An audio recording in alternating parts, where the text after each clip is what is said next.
result of Emperor Selassie's coronation in 1930 and the demise of Leonard Howell and Pinnacle in the 1950s, other individuals with an African mindset, they began to emerge and form new African-oriented organizations with Emperor Haile Selassie as the head. And those ready to join these new organizations already had an African mindset, and they were the children of the Nyabingi and their supporters. So some of these were also indoctrinated by Howell, and they wanted to continue the struggle for liberation, so they went looking for similar souls in these new organizations. Now, the two most successful groups to take advantage of: 1, the emperor's coronation in 1930, 2, the splitting of the Nyabingi in 1833, and 3, the legacy of Leonard Howell and others throughout the 1940s and early 50s are the Bobo Shanty, started by Prince Emmanuel in the late 1950s, and the 12 tribes of Israel, started in the early 1960s by Prophet Gad. The Bobo Shanty order was founded in Jamaica in 1958 by Prince Emmanuel, who is called Dada by his followers. They see him as a part of a holy trinity, in which Haile Selassie of Ethiopia is king and God, Marcus Garvey as a prophet, and Prince Emmanuel as a high priest after the priesthood order of Melchizedek. The Bobo Shanty claim Prince Emmanuel as the reincarnation of the Black Christ in a priestly state, and demanded reparation and repatriation for all black people back to Africa. The organization has grown with a number of recognized artists within their ranks, and Prince Emmanuel transcended in 1994. The 12 tribes of Israel was founded by Prophet Gad when he realized he was sent to do this job after carefully reading the Bible in 1961. A few years later, he founded the 12 tribes of Israel, whose doctrine accept Jesus Christ as Master and Savior, and Haile Selassie as divinely chosen by the Creator to represent him on earth. Haile Selassie is seen as an appointed king in the lineage of King David and King Solomon. This group is also very large and contains a number of high-profile individuals with dreadlocks. Prophet Gad transcended in 2005. There are some differences in the details and rituals of these two groups. However, both kept their dreadlocks and believe in an African interpretation of the Bible. Both groups also eat meat and maintained a general African presence. They acquired a new name by putting together the title and name of the emperor. Thus, the title of Ras and the name of Tafari was unified to form Rastafari. The remaining dreadlocks within the Nyabingi did not eat meat or embrace the Bible. They didn't see the need to attach any biblical reference to the emperor, holding steadfast that the emperor has his own attributes. So they presented the program of Rastafari through an African mindset instead of a religious medium. Now, during the same 1960s period, there was various so-called ballets who were just as sympathetic to the African Liberation Program. And these ballets were people who did not wear dreadlocks, but were sympathetic to the African Liberation Program. And they attended Babylon's institutions of higher learning, and they knew how to access Babylon Library for books, documents, and historical records. These individuals would explain the details, financial benefits, the law, and the attitude of white people during the period, and their contribution was strictly academic. However, what one did after hearing the information was another matter. As a result, some of these academics were discredited, even killed by white folks for providing this service. Today, revolutionary academics are still around, and they continue to provide the same voluntary service and more to the African liberation movement, and they remain just as effective, dedicated, and necessary. Another official announcement of the 1960s was independence. It was coming and created a very realistic feeling, especially for the Back to Africa program. Independence was billed as the greatest day for Jamaica, and it took place in August of 1962. When independence finally came on August the 2nd, 1962, everybody in Jamaica was very happy.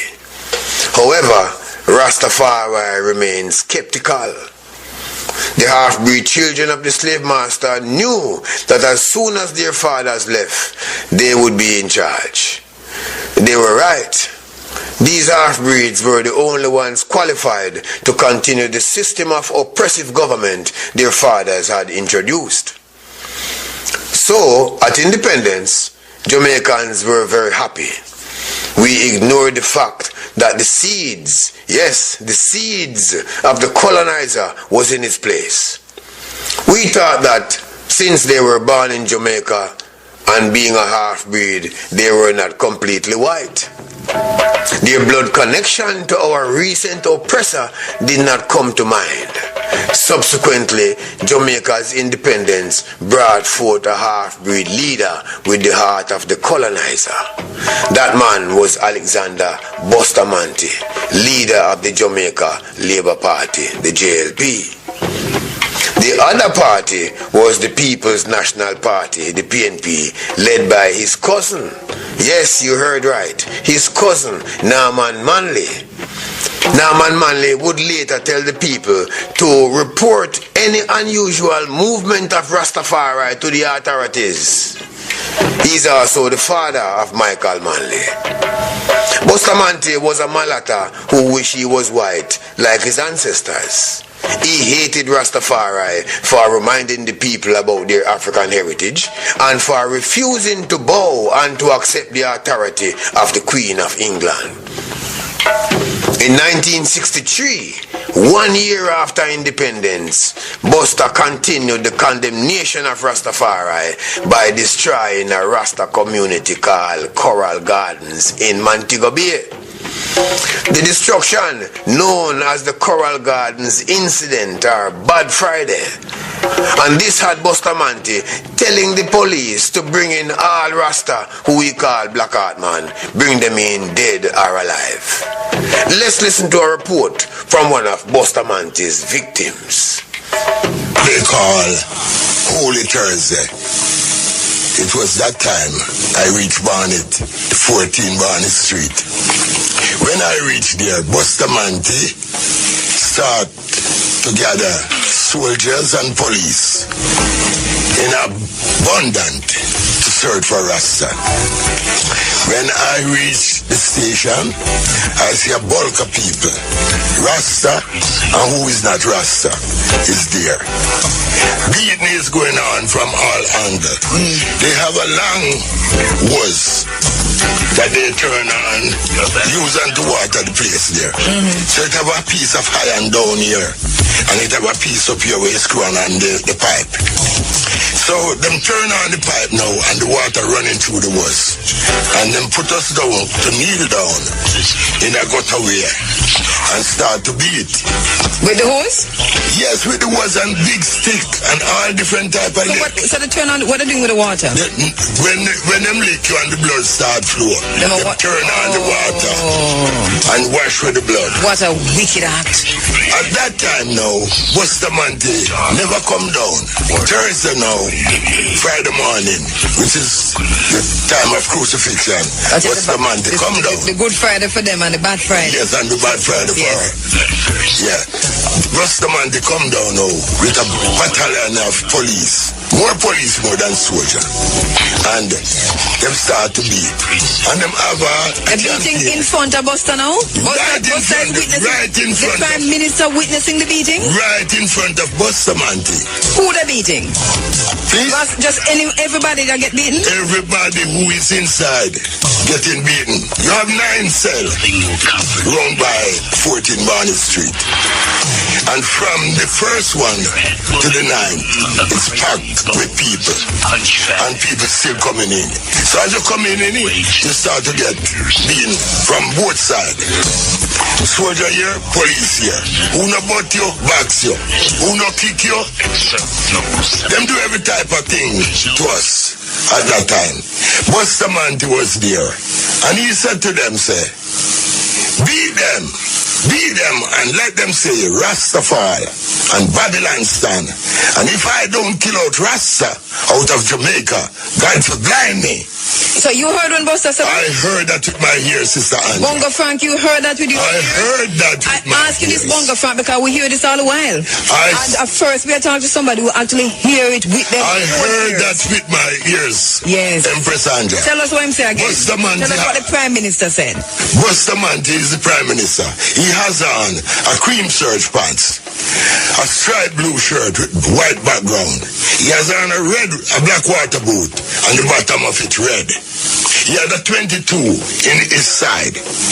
And him say to the police them, anyway you see 1 or 2, bring them in, dead or alive. And what 14 Barney Street cannot hold, Borg will hold them. And Borg is a cemetery. Yes, ma'am.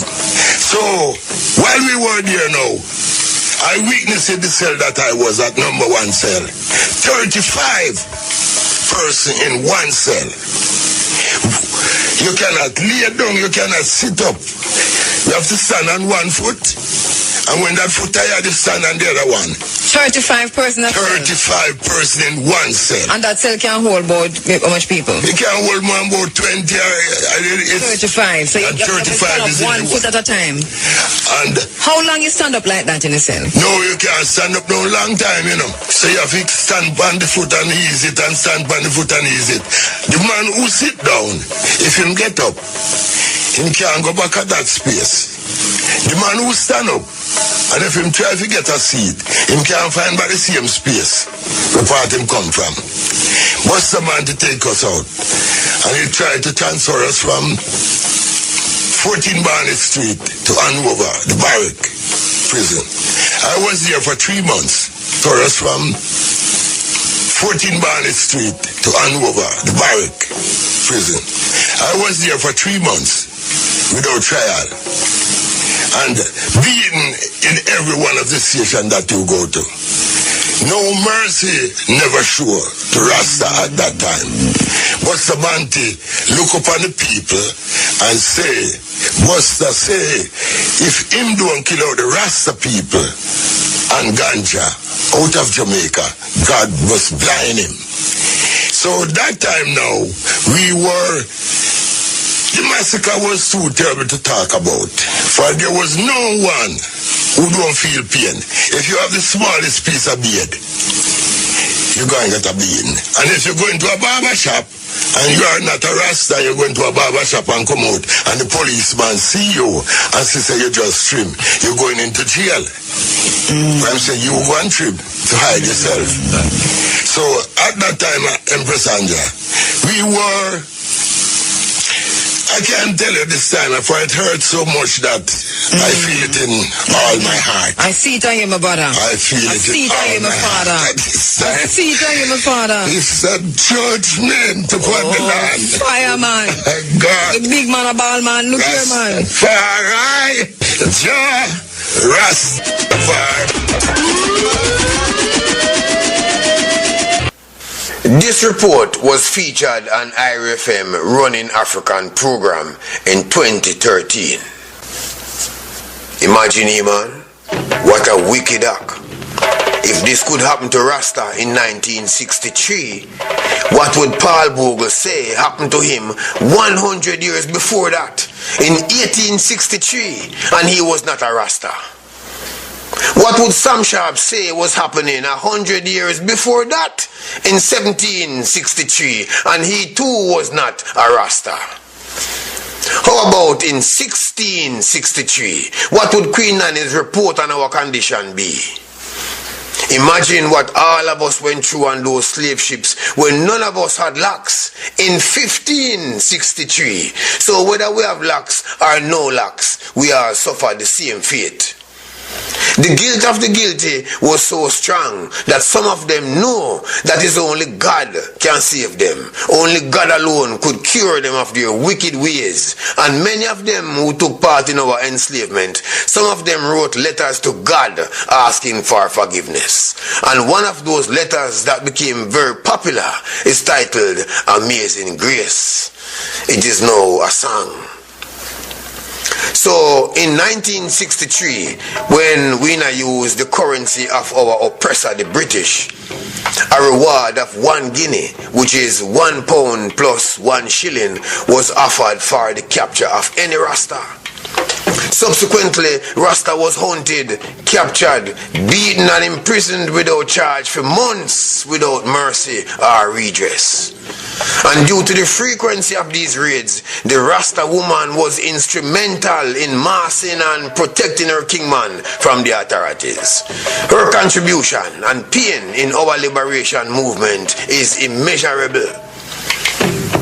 In the documentary Bad Friday, it was also revealed by a local ex-policeman that while on the shooting range, the British police administration often used images of Rasta as target practice. Imagine that. Now, this raid and many others did not deter Rasta. And in 1966, the movement took a huge positive turn when Emperor Haile Selassie visited Jamaica on his tour of the Caribbean. Now, even though Alexander Bustamante was the Prime Minister, it was the Deputy Leader, Donald Sangster, who graciously welcomed Emperor Selassie to Jamaica and introduced him to the people. This was the greatest welcome ever extended to a visitor in Jamaica. The airport full, and the roads leading to the airport full on both sides for miles. And whenever the emperor traveled by train, every stop was jam-packed with people. Rasta was king for that period, and ganja was smoked openly every day. Now, the emperor, who was a founding member of the Organization of African Unity, the OAU, which is now called or has been turned into the African Union, he was aware of his exalted status in Jamaica, and he had previously dedicated a place called Shashamane in Ethiopia for any Rasta who wanted to live in Ethiopia. And as a result, Rastafarians from all over the world took him up on that offer and moved to Ethiopia. So, while in Jamaica, it was Sangster from beginning to end.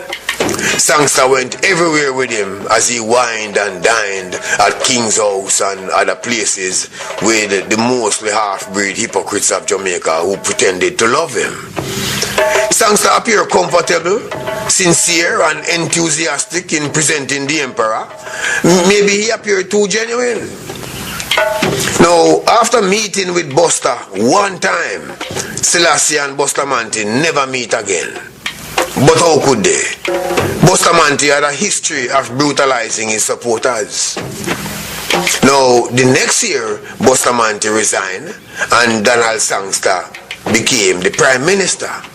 However, he was dead in 45 days. And up to this day, no reason was given for his death. So it is still a mystery. Today, Alexander Bustamante and two others, George Gordon and Norman Manley, they are undeservedly national heroes in Jamaica. These men do not belong or deserve to occupy the same space with Queen Nanny, Sam Sharp, Paul Bogle, Taki, and thousands of other nameless ones, including many people with dreadlocks. This is a disrespect to our heroes. It is a disrespect to our dignity and a disrespect to our revolution. These half-breed Malata children of the slave master cannot be lumped together with the people who fought against what they stood for, what their fathers implemented. These half-breed Malata children of the slave master deserve a different title and a different space for themselves. The slave master's children were not sympathetic to the enslaved, so it must not be made to appear as if they were on the same page ideologically. This is misleading, and it's programming or brainwashing the younger generation into believing all the national heroes had the same mindset, and that is false. They did not. In all of this, dreadlocks people never wavered. They were now known as Rastafari and accepted the role as educator in many forms. And this teaching went on from the emperor's coronation in 1930s to Jamaica's independence in 1962 and beyond. Now, after independence in 1962, the Rastafari resistance movement became even more popular due to the international exposure gained from the music and the activities of Rastafarian. The popular music at the time was ska. It was a very fast-paced, upbeat music, and the singers usually sing about women or them true words at other entertainers or some other people who them have a problem with.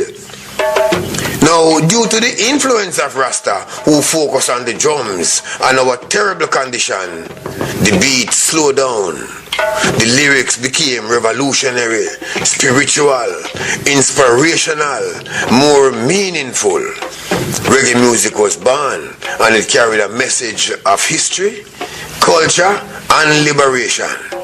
A message oppressed people around the world could relate to. Rasta also use and call for the liberation and the legalization of ganja, and they argue that man cannot outlaw what the Creator created.